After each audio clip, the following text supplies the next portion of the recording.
Next topic is European monetary system. Um, so unlike the single countries, the Europe has the one currencies, which is euro. It's very unique system. So what is the goal? The goal of the European monetary systems are first, they try to establish the stability of monetary system in Europe.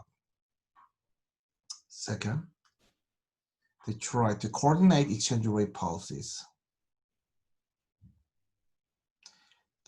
Third, they try to pave the way for the eventual European Monetary Union. So they basically want to combine whole Europe into one economy.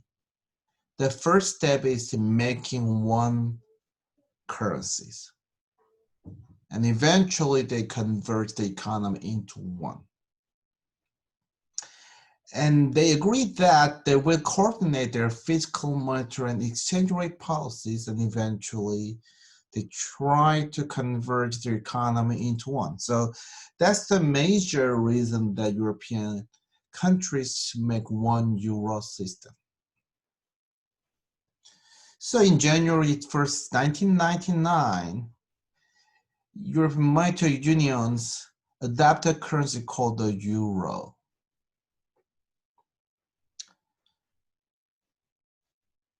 There are 7 euro notes and 8 euro coins. Notes are 500 euro, 200, 150, 20, 10, and 5. And coin is 2, 1, 50 cents, 20 cents, 10 cents, 5 cents, 2 cents, 1 cent. It's basically same as dollars, just euro itself is divided into the 100 cents. And starting exchange rate of euro is just equals to US dollar, 1 US dollar.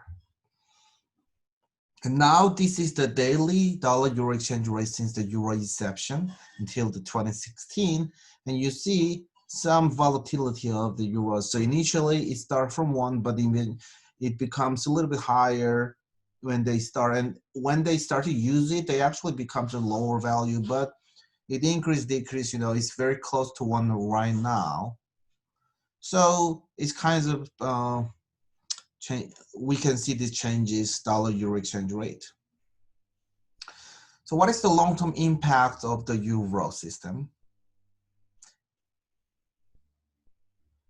If euro is really successful, they actually can now combine and integrate more, not just economically, but also politically too. So making United States of Europe feasible means that they actually, the major drive, like motivation of creating this union is, Europe, especially Western Europe, actually. Europe was the center of the world, especially after Industrial Revolution, in 17th, 18th, 19th centuries.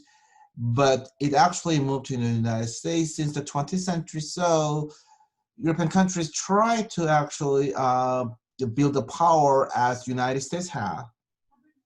And the one way is they actually just integrate, because Europe has different culture, a lot of different countries, different languages, different currencies, different system.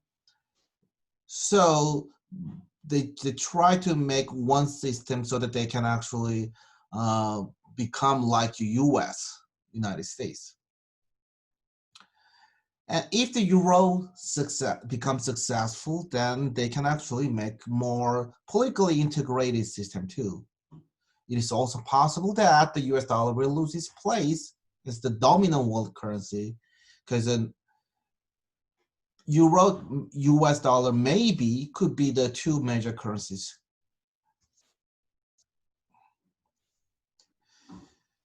The problem is, I don't see so far. Euro seems to be successful, but it actually created a lot of problems since the crisis period, especially after 2010, and after accepting many Southeast European countries or Eastern European countries into the system. they start to create a problem because every country, each country has its own interest, its own situation.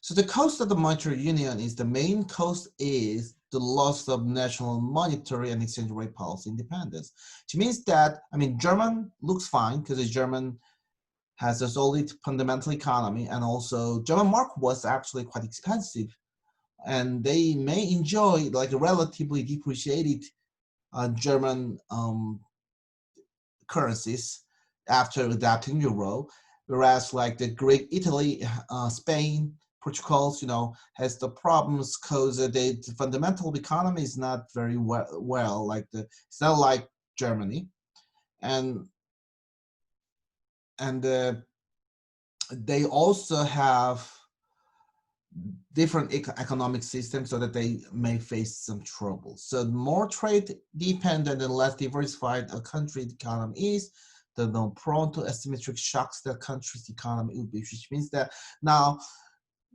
European countries only can use fiscal policy. So if you um, see, if you see the case of like the case study of the European countries recovering from the crisis of 2008, 2009, they basically spent a lot of spending, like they spend government spending and they burden big government deficit. They create the problems because they cannot use independent monetary policy that can fit to the individual country. So unlike the United States, fiscal policy was the major one, and eventually they have a lot of budget problems, deficit problems, especially for the countries that does not have solid economy, solid fundamentals. So after 2010, Euro kind of a little bit lost their ideas. They tried to become the base currency, but now these days many people believe that euro cannot become the substitute of the US dollars. US dollar still is the dominant world currency in the world. Still, I mean, many countries accept the euro, like especially some countries try to escape from the US influence, then they accept the euro as a trade currencies, but we rely more US dollar on or rather than the euro. And that's the current situation.